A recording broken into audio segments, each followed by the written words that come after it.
and the horror of the Russian-Ukraine war, death all around us, we thank Hashem for putting Temple Israel Hillbrow on a path, a new path, where we welcome people like Ron Back, and we've got new congregants like Lou, like Brian, and his beautiful son, Andili. Right. So I think you've realized that this parasha really concentrates on a few issues. Perhaps the most important one, which we've already discussed last night in some depth, is the opening. And it's so important. I'm going to read it again, and then I'm just going to share a few ideas of both rabbis that I've researched and my own. Behold, I've placed before you today a blessing and a curse. The blessing is if you follow the mitzvot of God. You know what those are? The extensions of the 10 commandments, how we treat people, which the mitzvot of the God, your Lord, which I'm prescribing to you this day. All right. Mostly the discussion has been on the word choice. We know in Judaism, nothing is forced on us. We never have blind faith. We are co-creators of everything around us with Hashem. Hashem trusted us to follow the commandments and to create good things. Sadly, as we all know, we chose to ignore wildlife. We chose to ignore corruption, greed, etc., leading to the pandemic. But as we know from Isaiah, there's always redemption. However, the Chasim Sofer, 19th century Hungarian rabbi, looked at another aspect, and he questioned the need for the term, why this day? Let's see, I've placed before you this day. Why is it this day or today? He explains that whenever the Torah uses the term this day, it requires us to understand that the laws of the Torah, the mitzvot we're supposed to do, are always fresh and brand new. Now, how can that be with a 3,500-year-old Bible, Torah, 5 books? How can they be fresh and brand new each day? And this is why it says this day. It says it in the Torah, as though you were hearing it for the very first time. So this is very interesting. So first of all, it says this blessing only comes when we actually remember and we observe to do those blessings in our everyday life. When you leave here, do you smile at a beggar on the street? Maybe give him something? Are you kind to a friend who's in pain? Do you stand up and speak up against iniquity and corruption amongst your friends? So it's how you handle it every minute of your life. And this is why it says this day. So this seems to be a drive, and several rabbis have said that, for a newness. The Chassam Sofer says our wanting something that's new, Jennifer, that applies to how I'm living today, is very, very important. So, for example, and this is a lovely example, Brian, you get a brand new car.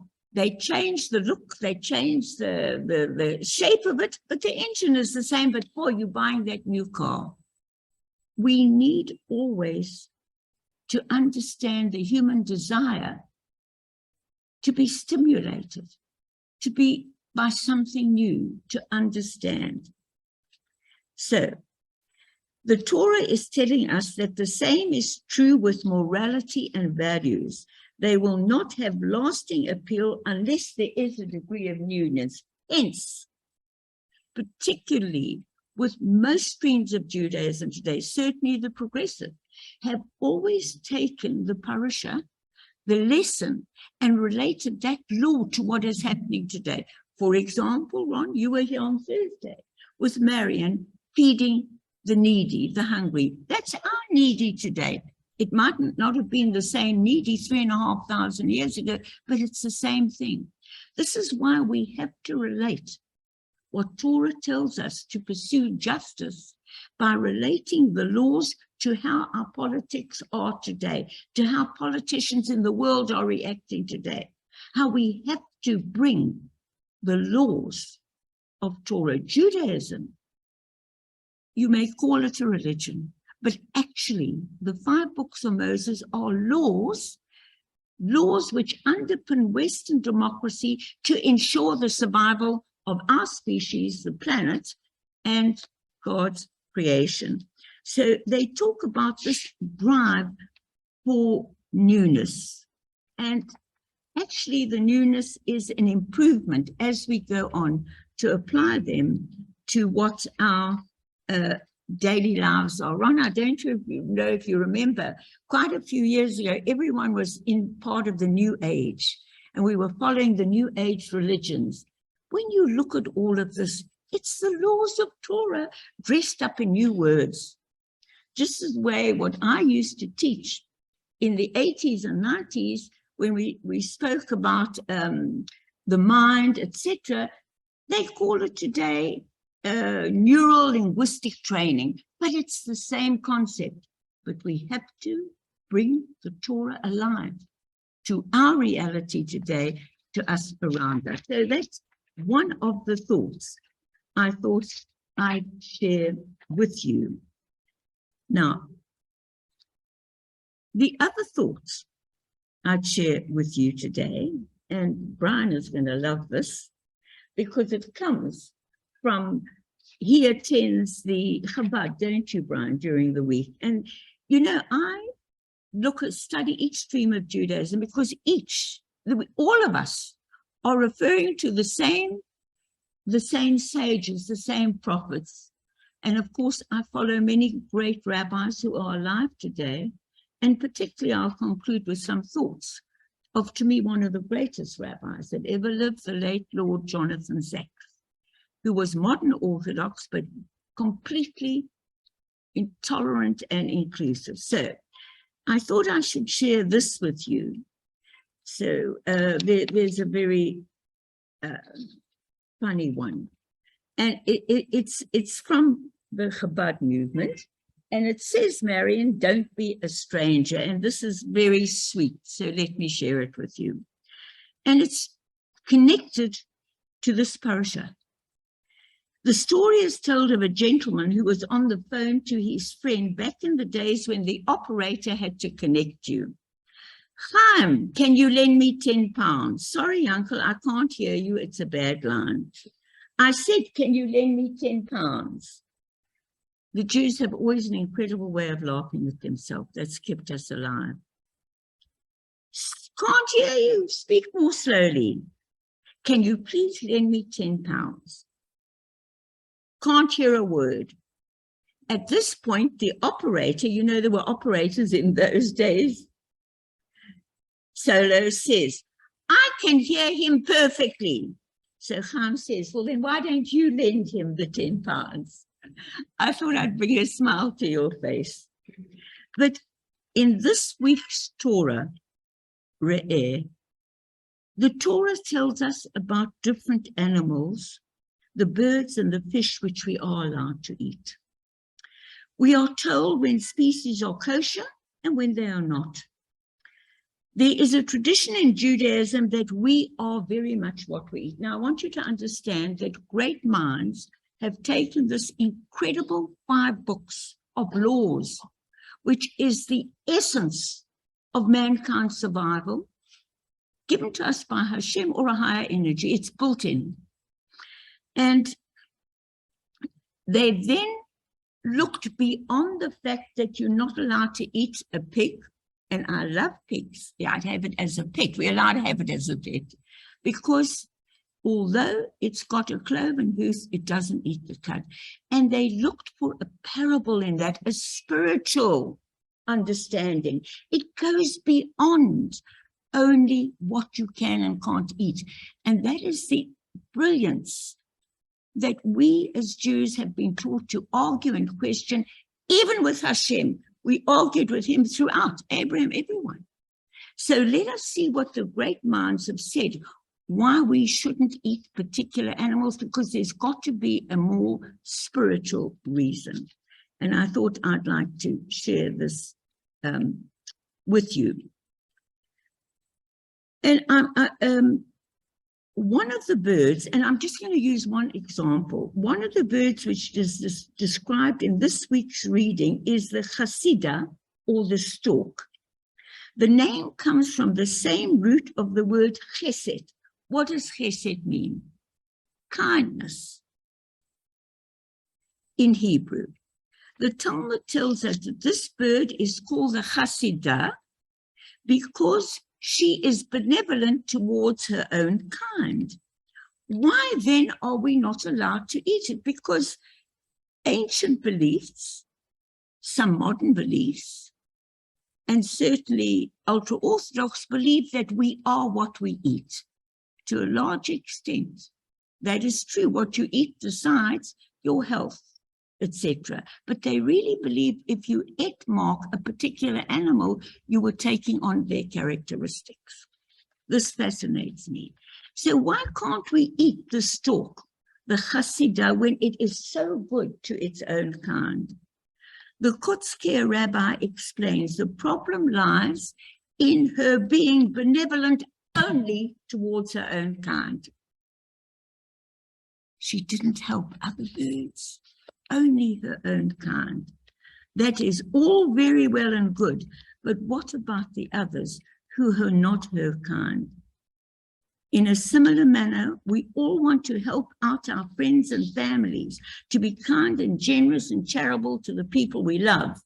Let us not forget, though, that true kindness and charity does not discriminate between who is in our social group or our ethnic group or our national group. You get the message. But manifest themselves as much with a stranger. Care about the stranger. And so, don't look at me, we'll start, I'll get emotional. Care about the stranger who's being discriminated against as much as yourself. As we heard from an old song, Brian, put yourself in the other man's shoes or the other woman's shoes. So can you believe the brilliance of the Hasidic, these rabbis, to take what we can and can't eat, to look at their characteristics and translate that into a way of living that will ensure the survival of mankind. So we know that we learned this type of kindness, of course, from Abraham, our father, who opened his tent on all four sides. And he didn't care how the stranger looked, where he was from, whether he was rich, whether he was poor, he welcomed him. So that is another unique lesson that we can learn. And not to take up too much of your time, it's what I mentioned, and the late Lord Jonathan Sacks, a blessed memory, really a tzaddik who died only recently, said when we're reading this parasha, we must really listen to the emphasis on those who have not, who are poor. He says, the Torah accepts the basic principles of what we now call a market economy. Remember, in those years, it was all through distributing what you had sown and grown, your harvest, and the cattle you bred. So that is why parts of the harvest are always left for the poor. Leket, shishicha, and pa'ah. Fallen ears of grain, the forgotten sheep, the corners of the field. And also, the rabbi reminds us, remember, this earth doesn't belong to us. We tenants here. And therefore, we must be very careful how we treat it and how we treat others. And that's also very beautiful. And as you know, in the Jewish tradition, I'll say tradition rather than religion, tradition, there was the 7-year cycle of Shemitah. We've already done that, where you had to on the land, had to lay fallow for a whole year. It had to revive, it had to breathe. It was like a Sabbath year for the land. We don't do that. We've forgotten all of that, hence the global warming, etc. So all of you are aware of this. The first principle of Judaism is that no one should be desperately poor. And let me just conclude with a few more wise words from this wonderful rabbi. Unfortunately, when politicians or people own a lot, don't bother to share it with others, they become arrogant, they become full of themselves, and they believe that they are the cause of everything. Rulers and elites who forget their role is to serve the people, and instead they begin to expect the people to serve them. Can I give you a better example than the politicians in South Africa today? I can't. Or for that matter, Russia. Or for that matter, Trump and others. So all of this, we've already been told, don't do it. Because if you do it, you're going to lose a lot. We have. We've lost many lives of loved ones through the pandemic, through global warming. Many, many more lives are being lost, etc. So, and let us remember these things. So the sages focused on the praise that we've got to repeat this over and over again. When we come to shul, we hear these beautiful things. It goes into our subconscious minds, our hearts, and it influences how we act on a daily matter. For example, we heard Marion read the words, may the words of my mouth, what I say, but what I really think inside, the meditations of my heart, be acceptable to you, my Lord, my rock, and my redeemer. Because most people, Mark, say the right words, but in their heart, they think, they say it just to be politically correct. For Judaism, that is not enough.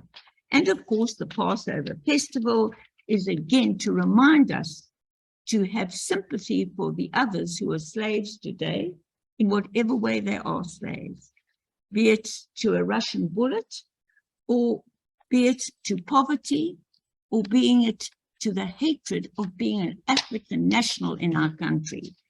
That will destroy this country if they continue with that and don't find a just legal way to deal with it. So that's it. All I can say is thank you for being with us in shul this morning. Thank you for allowing me to share the words of Hashem through the knowledge of great rabbis, both past and present. Shabbat Shalom.